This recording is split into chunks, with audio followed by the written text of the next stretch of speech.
So far, we have looked at both homeostatic and non-homeostatic methods that can affect appetite and accordingly feeding behavior and can perhaps increase risk of obesity in certain individuals. I want to add another layer to the conversation around non-homeostatic appetite. So in the last couple of units, we talked about reward and how the reward system and changes in activation in the reward system can perhaps increase the desirability to seek out. It can motivate us to seek out rewards, especially if our environment is full of rewards, which it is. It's full of foods that are highly palatable, high in sugar, salt, and fat, which the brain finds very rewarding. So those changes can affect energy balance, specifically through caloric intake, as well as changes in our levels of cognitive control. And as we saw in the last unit, individuals with obesity might have changes in neuroanatomy and physiology that decrease the ability to restrain. I don't love the word restrain here, but they decrease the ability to kind of say no in the face of such rewarding stimuli that is everywhere in our environment. Now, to add another layer to that, I want to talk about mood and emotions and stress and appetite. It's kind of hard to tease all of these out as another layer into why some individuals might eat more than others for non-homeostatic reasons. Okay, so one of the constructs that comes up a lot in the literature with respect to this area is this concept of negative affect. A negative affect is this mood-related construct that basically suggests that maybe you have a lower mood to begin with, and there is this higher sensitivity to negative stimuli. So, something goes wrong and that really brings you down, right? As opposed to maybe that same thing happens to someone else and that doesn't bring on negative emotions as much for someone else. And this again there's no judgment in any of this. We're just different as humans. Some of us are more emotional than others, emotionally reactive than others. And I would actually argue that there is something really beautiful of being an emotional person because you understand emotions and the human condition a lot more, which is a beautiful thing.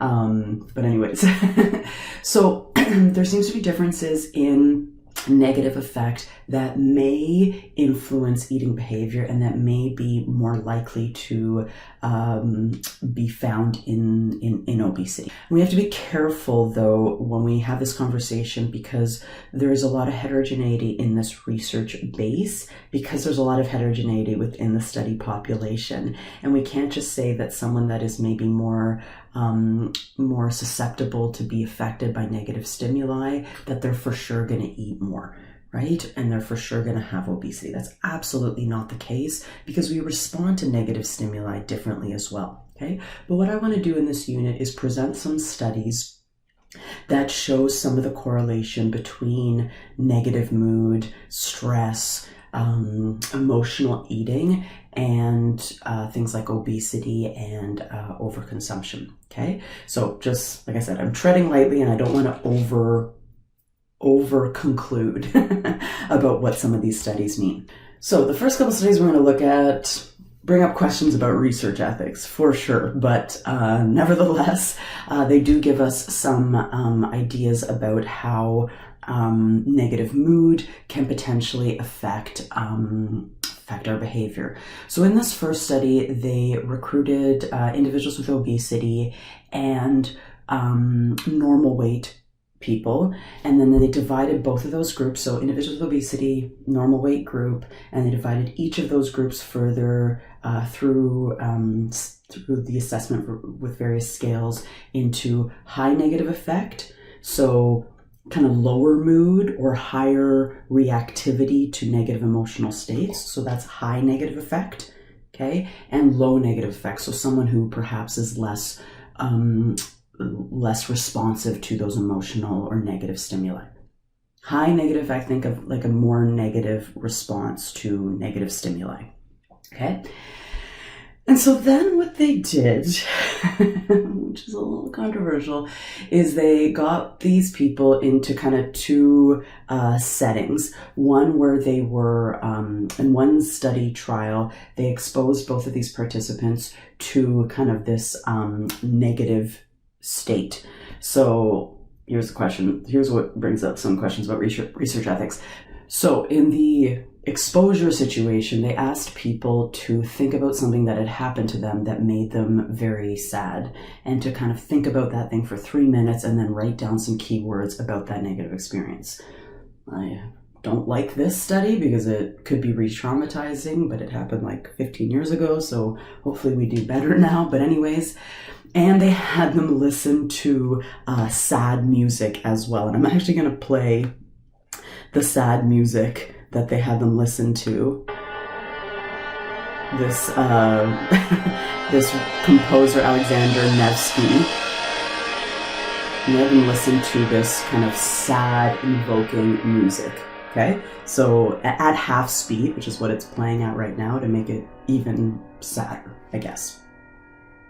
Very ominous music. Okay, so they had them think about all the groups under the exposure condition, had them think about something that was negative that happened to them, and they were played this music.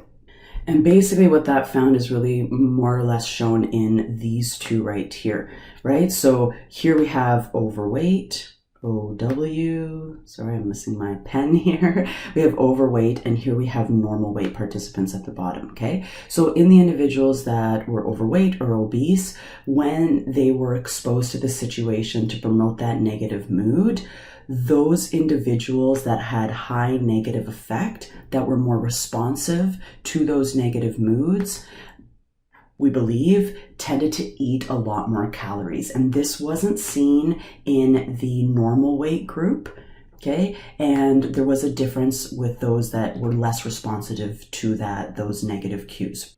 So again, suggesting that when a negative mood is invoked in an individual that's more reactive to those negative moods, that individual might use food to cope, which is unsurprising because food is inherently rewarding, especially foods high in sugar, sodium, and fat. And it makes sense that if someone is feeling bad and you just made them think about something bad that's happened to them, that they might look for something outside of themselves to cope. Okay, so that's one study that showed that an association between mood and eating behavior. So this leads us into a conversation about emotional eating, which has its own scales and that we sometimes evaluate within research studies. And how we define this term is that emotional eating is the tendency to overeat in response to negative emotions such as anxiety or irritability, which that last study probably provoked. Okay, so what has been shown sometimes in the literature is that in response to negative emotions, people that are characterized as emotional eaters are more likely to consume more, perhaps, depends on the study, and they are more likely to consume foods higher in energy, fat, and sugar. Again, unsurprising. And the relationship between that and obesity makes sense. That doesn't mean that everyone that experiences emotional eating will develop obesity. Absolutely not. But you could understand how there could be a relationship there, especially depending on the level of consumption that person consumes during an episode of emotional eating.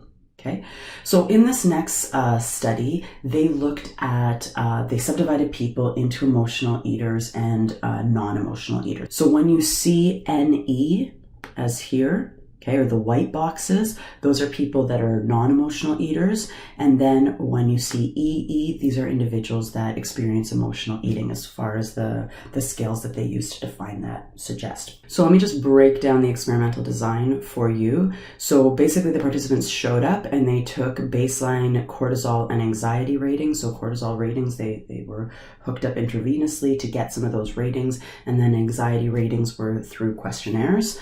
With a trained practitioner. They took those baseline levels. The people were given a breakfast meal with I think it was like 30% of their daily calories, so a decent sized breakfast, and then their cortisol and anxiety ratings were taken again, and then they were put through some sort of procedure, okay, either a stress or a no stress test, okay? I'll get back to that. After the stress or no stress test, then they also took those cortisol and anxiety ratings again, and then they did fMRI studies, and then they were allowed to eat as much as they wanted, okay? So what is the difference between the stress and the no stress test? So these often happened on different days, and what would happen with the stress test is people would be put through a physiological stress and a mental stress situation. So first of all, the physiological stress is that participants had to put their hands in really cold water, so icy cold water, like 0 to 2 degrees Celsius, and then they would withdraw it, and then they had to do a math test. So I forget exactly the number, but they had to like count back from 2000 and let's say 35 in specific intervals, and then they had to dunk their hand again, so they did that like 5 different times. And then at the end of the stress test, they were told that they did it wrong and that they had to repeat it. So that feels very stressful to me, okay? Whereas in the no stress situation, the water was warm and the math test was like count up from 1 to 25, okay? So a lot more easy,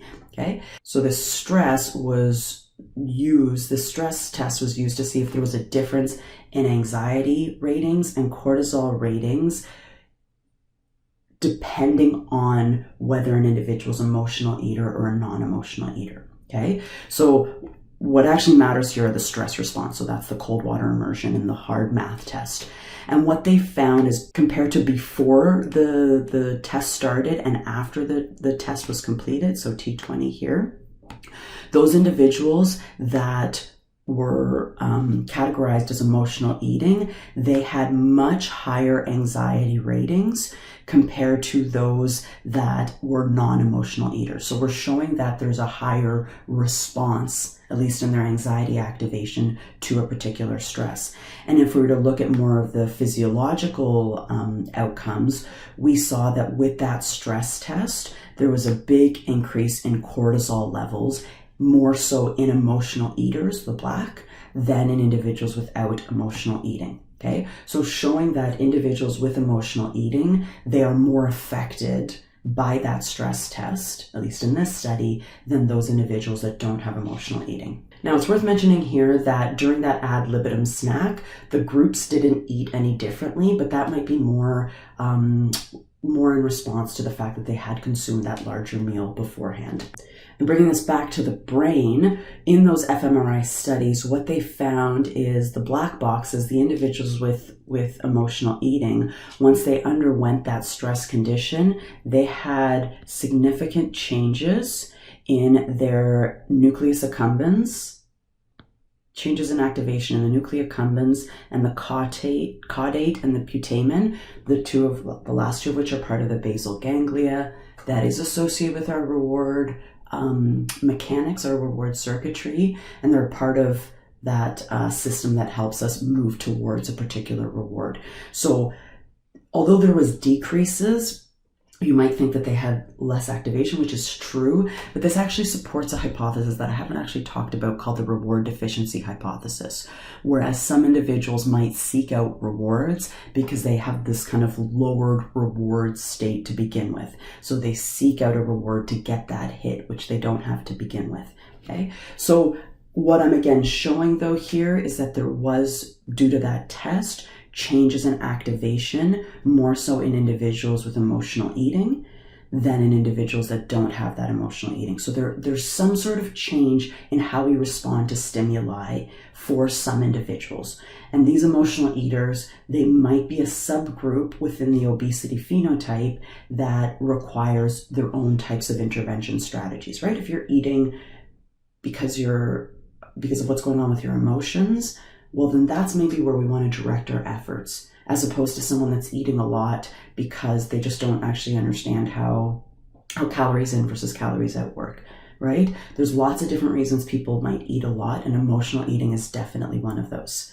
So I thought this study was interesting as well because it again looked at how emotions might promote emotional eating. And what they actually found is in the populations they looked at, they actually didn't find differences in how emotional dysregulation led to emotional eating until we further categorized individuals into moderate obesity and what was called severe obesity. I don't love these terms, but you can see what those BMI ratings were for those both situations. What I enjoy about this study is that the findings suggest that how emotional dysregulation leads to emotional eating is in part through inducing perhaps anxiety and depression. And again, everyone's different, right? And we have to be careful. That's not everyone, right? It's not a correlation coefficient of 1, but there was a correlation between emotional dysregulation and anxiety, emotional dysregulation and depression. And especially when that emotional dysregulation increased anxiety levels, there was more of a significant relationship with emotional eating in individuals with moderate obesity. However, in individuals with a BMI over 40, emotional dysregulation on its own, and because it induced perhaps symptoms of depression, those both were some of the pathways that led to emotional eating. And so one of the conclusions of that study is that in individuals with moderate obesity, that emotional dysregulation has to be strong enough to perhaps promote anxiety or negative affect to a degree where that then promotes emotional eating. Whereas with an individual with more with higher levels of adiposity, a BMI over 40, that emotional dysregulation on its own, without having to increase anxiety and negative affect, that emotional dysregulation on its own was enough to send that person towards emotional eating, right? So again, showing some differences between different levels of obesity, different people, and how we really need to, if we're working with populations that are dealing, or a person that's dealing with emotional eating, we have to understand kind of what the pathways are, what's actually happening for them. Right? What's a typical episode of emotional eating? How does that happen? Right? Is there some sort of trigger and then right away you're at the fridge? Again, no judgment. Or is there some sort of trigger and you stew about that trigger and perhaps catastrophize about that trigger? Right? Again, no judgments. Until that trigger is enough to cue the emotional eating. And depending on that particular pathway, we might suggest interventions differently. Right? Strategies differently. And then of course with anyone, it's trial and error as to what might potentially work for them. That said, like I mentioned at the beginning of this video, I want to be careful about assuming too much from these studies and drawing too many conclusions from these studies because the research is kind of all over the place. A recent meta-analysis, fairly recent meta-analysis of 56 experimental studies with over 3,600 participants found that the research with respect to emotional eating and its propensity to promote food intake, there's a lot of inconsistent findings, okay? But what this study did find, this meta-analysis did find, is highlighted in this third point, this third highlighted point there, right? That negative emotions increased eating in restrained eater. There was a medium effect size of that once they ran stats on that. If someone's dieting and there's some sort of negative emotional trigger, there might be a higher propensity for that individual to use food to cope, okay? And this all makes sense to me too, that there's inconsistent findings because some people use food to cope, some people don't.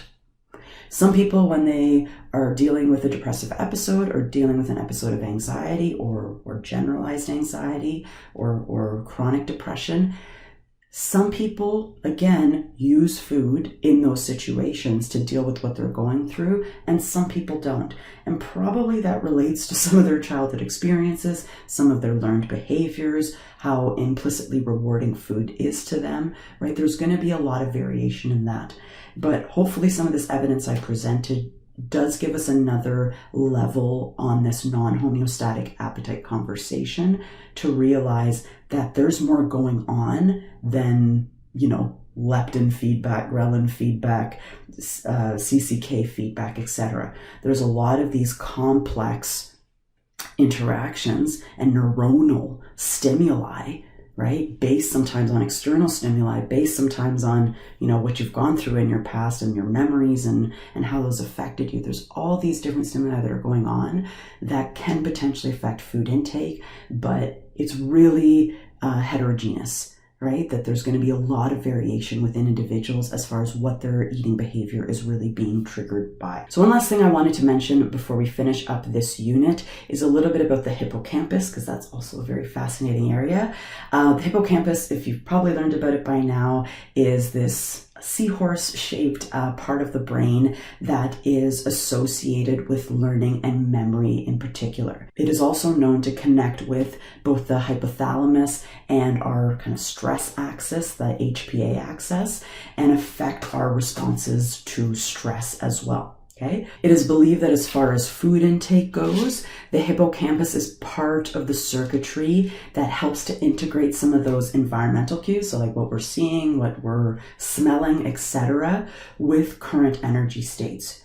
Okay, so put it this way, so I'm at a party and I just ate and there's food everywhere. Right? So part of what my hippocampus is doing is being like, oh my God, those foods I see there look delicious. I remember them tasting delicious. I've learned to like these foods, but I'm also a bit full, right? So am I going to go to those foods or not? There's going to be some integration there, okay? And also it's believed that the hippocampus can affect food intake based on the amount of food perceived to have been consumed. So for instance, when people eat mindlessly, so when you're eating popcorn at the movie theater and you're kind of shoveling that popcorn in your mouth, I do it too, no judgments, because you're not putting your thinking brain on that, there's less of a memory log of how much you've been eating. And because there's less of a memory log of how much you've been eating, you might be more likely to eat a lot more, which is one of the reasons why we recommend mindful eating, right? I like to call it actually eating aware, being aware while you eat, right? So we can start to link up current food intake with what I remember to be an appropriate amount of food intake, okay? So that's some of the things that the hippocampus does.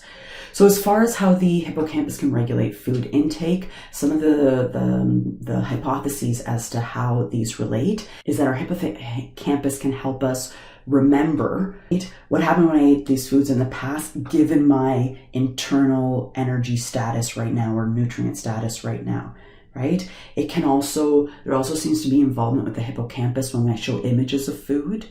And when an individual has cravings for food, and again, that might be related to their learned behaviors and memories around that.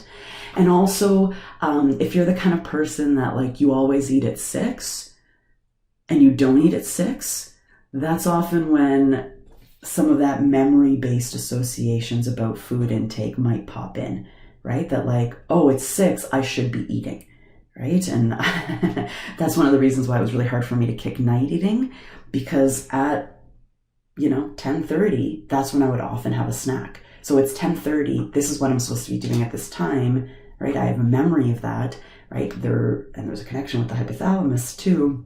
And that might have been what drove me to eat in those moments, okay? However, one of the things to keep in mind here is that the way we currently eat might affect the hippocampal associated appetite regulation. So this Western style diet that we see everywhere, that's the diet that we're offered often, which is high in fat and high in sugar, this might impair some of that hippocampal signaling that is important for us to eat an appropriate amount for what we remember to be an appropriate amount, whatever that appropriate amount means. And it might also suggest as to why an individual with obesity keeps eating a lot, because they're used to eating a lot. They have memories of eating a lot and maybe the pleasure they derived from eating that particular amount under those particular settings, right? And it's interesting because there's also memories perhaps of how when you overeat, you might feel physiological and anatomical discomfort. But there's a delay, remember? There's a delay between us getting the pleasure of food and us feeling full. And perhaps that delay isn't as well integrated into our memories of the experience of that food. if that makes sense. And I love this last quote to end this part off with, right? Ponder well on this point. The pleasant hours of our lives are all connected by a more or less tangible link with some memory of the table, right? Food is, there's so many emotions and experiences embedded with food. Think about the foods you crave and perhaps when you started craving those foods. I have a craving for ice cream. Ice cream was something that my mom used to give me when I was young, right? As something to, as a joyful experience, right? And I associate ice cream with like love and with joy because it's delicious, so it's really, I love this conversation because, although we explore the neurocircuitry of these things, it's talking about complex emotions, complex behaviors, complex thoughts, and they're all going to be very different for each of us based on our previous experiences and our learning.